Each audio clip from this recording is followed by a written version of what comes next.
നമസ്കാരം. കർമ്മ ന്യൂസിലേക്ക് സ്വാഗതം. CPM-നെതിരെ അതിരൂക്ഷ വിമർശനമായിട്ട് മുസ്ലിം ലീഗിന്റെ സംസ്ഥാന പ്രസിഡന്റ് പാണക്കാട് സാദിഖ് അലി ശിഹാബ് തങ്ങൾ വന്നിരിക്കുകയാണ്. ഇടതില്ലെങ്കിൽ മുസ്ലിങ്ങളൊക്കെ രണ്ടാം തര പൗരന്മാരാകും എന്ന് ഈ CPM പറഞ്ഞു കിടക്കുന്നത് ഇപ്പോഴത്തെ കാലത്തെ വലിയ തമാശയാണെന്നാണ് അദ്ദേഹം പറഞ്ഞിരിക്കുന്നത്. എപ്പോഴും പറയാൻ മറ്റ് രാഷ്ട്രീയ നേട്ടമൊന്നുമില്ലെങ്കിൽ വക്രീകരിച്ച രീതിയിലുള്ള പ്രചരണങ്ങൾ നടത്തുക CPM-ന്റെ ഒരു തന്ത്രമാണ് എന്ന് പറയുകയാണ്. സാധാരണ രീതിയിൽ പറയാൻ രാഷ്ട്രീയ നേട്ടമൊന്നുമില്ലെങ്കിൽ വർഗീയത പറയുന്നു എന്നൊക്കെ പറഞ്ഞ് ഇവർ ആരോപിക്കുന്നത് BJP-നെയാണ്. പക്ഷേ യഥാർത്ഥത്തിൽ ഈ കാര്യങ്ങളൊക്കെ ചെയ്യുന്നത് CPM ആണ് എന്നാണ് ഈ സാദിഖ് അലി ശിഹാബ് തങ്ങൾ പറയുന്നത്. ഇപ്പോൾ ഉദാഹരണമായിട്ട് അദ്ദേഹം പറയുന്നുണ്ട്, കോഴിക്കോട് സ്ഥാനാർത്ഥി ഇളവരം കരീമിനെ അവർ അവതരിപ്പിക്കുന്നത് കരീമിക്ക എന്ന രീതിയിലാണ് അവതരിപ്പിക്കുന്നത്. അത് പ്രത്യേക ഉദ്ദേശത്തോടെ കൂടിയാണ്. MK രാഘവനാണ് അവിടെ കോൺഗ്രസിന്റെ സ്ഥാനാർത്ഥി. അദ്ദേഹത്തിനെതിരെ അവർ കരീമിക്കയായിട്ടാണ് അവതരിപ്പിക്കുക. അങ്ങനെ ചില ഗിമ്മിക്സുകളൊക്കെ കാണിച്ചിട്ടാണ് ഇവർ തീർച്ചയായിട്ടും തെരഞ്ഞെടുപ്പുകളൊക്കെ ജയിക്കാൻ ശ്രമിക്കുന്നത്. മത നിരാസമാണ് കമ്മ്യൂണിസം എന്ന് പറയുകയും എന്നാൽ തെരഞ്ഞെടുപ്പുകൾ ജയിക്കാൻ വേണ്ടിയിട്ട് മതവും ജാതിയും ഒക്കെ വേണ്ട രീതിയിൽ ഉപയോഗിക്കുകയും വേണ്ടാത്ത രീതിയിലേക്ക് കൊണ്ടുപോവുകയൊക്കെ ചെയ്യുന്നത് കമ്മ്യൂണിസ്റ്റ് പാർട്ടിയുടെ ഒരു സ്ഥിരം ശൈലിയുമാണ് എന്ന് അദ്ദേഹം കൂട്ടിച്ചേർത്തിട്ടുണ്ട്. ജനങ്ങളോട് ശരിയായ രീതിയിൽ രാഷ്ട്രീയം പറയാനില്ലാതെ വരുമ്പോഴാണ് ഈ CPM ഇത്തരം ആശയത്തിലേക്ക് അഭയം പ്രാപിക്കുന്നതും ഇതിന്റെ മറ്റൊരു വകഭേദം വടകരയിൽ കണ്ടെന്നും ഷാഫി പറമ്പിലിനെ തോൽപ്പിക്കാൻ വേണ്ടിയിട്ടാണ് ഇവർ ഇതുപോലെ ഒരു ദീനി പ്രയോഗവും കാഫി പ്രയോഗവും കൊണ്ടുവന്നത്. അതും കൃത്രിമമായിട്ട് അവർ തന്നെ ഉണ്ടാക്കിയിട്ടാണ് അണികൾക്കിടയിലേക്ക് അവർ വലിയ രീതിയിൽ പ്രചരിപ്പിച്ചത്.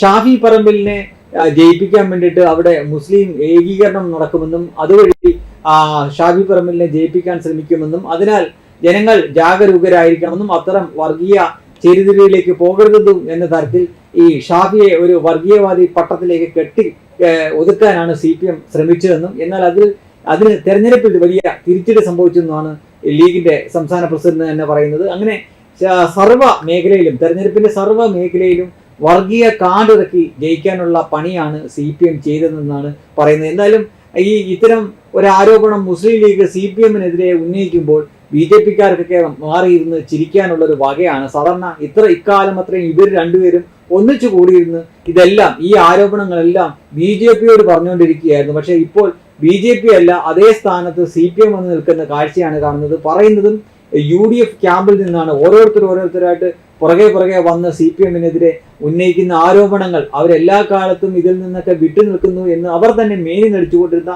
ഈ മതനിരാസ പാർട്ടിയാണ്, മതേതര പാർട്ടിയാണ് എന്ന് പറഞ്ഞുകൊണ്ടിരുന്ന ആ പാർട്ടിനെ മതത്തിന്റെ പേരിൽ ജാതിയുടെ പേരിൽ ആളുകളുടെ ഇടയിൽ കുത്തിത്തിരിപ്പുണ്ടാക്കുന്ന ഒരു പാർട്ടിയാണ് CPM എന്ന് ആദ്യം വന്ന് പറഞ്ഞത് ഷാഫി പറമ്പിലാണെങ്കിൽ ഇപ്പോൾ ഇതാ വന്ന് പറയുന്നത് പേരിൽ തന്നെ മുസ്ലിം എന്ന് ചേർത്ത് വെച്ചിരിക്കുന്ന മുസ്ലിം ലീഗിന്റെ സംസ്ഥാന പ്രസിഡന്റാണ് എന്നതാണ് കേരളത്തിന്റെ ഒരു കോമഡി. ഇതൊക്കെ കാണുന്ന മറ്റ് ഇതൊന്നുമില്ലാത്ത നിഷ്പക്ഷമായിട്ടുള്ള ലക്ഷക്കണക്കിന് ജനങ്ങളും ഈ കേരളത്തിലുണ്ട് എന്ന് ഇവരെല്ലാം മറന്നു പോവുകയാണ് എന്ന് തോന്നുന്നു. പിന്നെ സത്യസന്ധമായിട്ട് പറഞ്ഞാൽ എല്ലാ കാലത്തും CPM എന്നത് ഏതെങ്കിലും ഒരു പ്രത്യേക മത വിഭാഗത്തിന് മേൽക്കോയ്മയുള്ള ഒരു പാർട്ടി തന്നെയാണ്. അത് പക്ഷേ വലിയ ചർച്ചയാവാതിരിക്കാൻ ഇവർ മതേതരത്വം എന്നൊരു മുഖം മൂടി എടുത്ത് അണിയും. ഒരു 10-15 വർഷം മുമ്പുള്ള CPM-നെ പറ്റി നോക്കുക. അതിൽ തീർച്ചയായിട്ടും അതൊരു ഹിന്ദു ഭൂരിപക്ഷ പാർട്ടിയാണ്. അതിലെ അണികൾ മാത്രമല്ല അതിലെ നേതാക്കളും അധികാരം കൈയാളുന്നവരെ എല്ലാം നോക്കുക. അപ്പോൾ നമുക്ക് വളരെ വ്യക്തമായിട്ട് മനസ്സിലാക്കാൻ പറ്റും അതൊരു ഹിന്ദു ഭൂരിപക്ഷ പാർട്ടിയാണെന്ന്. ഒരേ സമയം 3 സംസ്ഥാനങ്ങളിൽ അവർക്ക് ഭരണമുണ്ടായിരുന്ന സമയമുണ്ട്. ഏതാണ്ട് 15-ലധികം തവണ അവരുടെ നേതാക്കൾ മുഖ്യമന്ത്രിമാരായിട്ടുണ്ട്. കേരളത്തിൽ മാത്രമല്ല, കേരളം, പശ്ചിമ ബംഗാൾ, അതേപോലെ തന്നെ ത്രിപുര. പക്ഷെ ഒരൊറ്റ മുഖ്യമന്ത്രി പോലും ഈ ഹിന്ദു മതത്തിൽ നിന്നല്ലാതെ അതിന് പുറത്തൊന്നും ഉണ്ടായിട്ടില്ല എന്ന് നിങ്ങൾക്ക് അത് പരിശോധിച്ചാൽ മനസ്സിലാക്കാൻ പറ്റും. ഹിന്ദുക്കളല്ലാതെ ഒരു ക്രിസ്ത്യനോ ഒരു മുസ്ലിമോ അല്ലെങ്കിൽ വേറെ ഏതെങ്കിലും മതത്തിൽ നിന്ന് ആ പാർട്ടിയിൽ ഇതുവരെ ഒരു മുഖ്യമന്ത്രി ഉണ്ടായിട്ടില്ല. അത് കേരളത്തിലാവട്ടെ, അത് ബംഗാളിലാവട്ടെ, അത് ത്രിപുരയിലാവട്ടെ.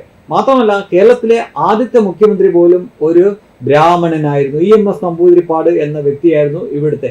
ഈ അടുത്ത കാലത്ത് മാത്രമാണ് OBC വിഭാഗത്തിൽ നിന്ന് അവർക്ക് മുഖ്യമന്ത്രിമാർ ഉണ്ടായത്. എന്നാൽ ബംഗാളിൽ നോക്കുക, എല്ലാ മുഖ്യമന്ത്രിമാരും സവർണരായിരുന്നു. അതേപോലെ തന്നെ ത്രിപുരയിലെ എല്ലാ മുഖ്യമന്ത്രിമാരും സവർണരായിരുന്നു. ഇനി അവരുടെ സെക്രട്ടറിമാരെ നോക്കിയാലും ഒരു മതത്തിൽ നിന്നല്ലാതെ അവർക്ക് സെക്രട്ടറിമാരേ ഉണ്ടായിട്ടില്ല. ഈ അടുത്ത കാലത്തോ മറ്റോ ആണ് ബംഗാളിൽ മുസ്ലിം വിഭാഗത്തിൽ നിന്ന് ഒരു സെക്രട്ടറിയോ മറ്റോ ഉണ്ടാവുന്നത്. പക്ഷേ അപ്പോഴേക്കും ആ പാർട്ടി അവിടെ നശിച്ചിരുന്നു. ഇനി ഈ 15 വർഷത്തിന് ഉള്ളിലെ CPM നോക്കുക. ഇപ്പോൾ അത് ശരിക്കും അടിമുടി മാറി അതിൽ കൂടുതൽ ആയിട്ട് വന്നുകൊണ്ടിരിക്കുന്നത് മുസ്ലിങ്ങളാണ്. അതിനെ തന്നെ ഭാവിയിൽ ഒരുപക്ഷെ അവർക്ക് ഒരു മുസ്ലിമായിട്ടുള്ള ഒരു മുഖ്യമന്ത്രി ഉണ്ടായേക്കാം. അവർക്ക് ഈ രീതിയിൽ നിൽക്കാൻ പറ്റിയാൽ അല്ലെങ്കിൽ ഭരണമൊക്കെ കിട്ടുന്ന ഒരു കാലമാണെങ്കിൽ. അല്ല എങ്കിൽ ഇവരെപ്പോഴും ഒരു പ്രത്യേക മതത്തിന് മാത്രം ഭൂരിപക്ഷമുള്ള പാർട്ടിയാണ്. പക്ഷെ ഇതൊന്നും ഒരിക്കലും ചർച്ചയാവാതിരിക്കാൻ വേണ്ടിയിട്ട് അവർ എടുത്തണിയുന്ന ഒരു മുഖംമൂടി മാത്രമാണ് മതേതരത്വം എന്ന ഒരു മുഖംമൂടി. പക്ഷെ അതിപ്പോൾ ഓരോന്നോരോന്നായിട്ട് ഒരിക്കലൊക്കെ അവരുടെ കൂടെ നിന്നവരും വലിയ ജനാധിപത്യ പാർട്ടികളാണെന്ന് മേനിനടിച്ചുകൊണ്ട് പരസ്പരം രണ്ടുപേരും കൈകോർത്തുകൊണ്ട് BJPയെ തോൽപ്പിക്കാൻ പല മണ്ഡലത്തിലും ഒന്നിച്ച് പ്രവർത്തിച്ചവരുമായിട്ടുള്ളവർ തന്നെ വിളിച്ചു പറയുന്നു CPM എന്നത് ഒരു വർഗീയമായ ചേരിതിരിവുണ്ടാക്കുന്ന പാർട്ടിയാണ്, വർഗീയ പാർട്ടിയാണ്. അതാണ് കാലത്തിൻ്റെ ഒരു തിരിച്ചടി എന്നൊക്കെ പറയുന്നത്. വെബ് ഡെസ്ക് കർമ്മ.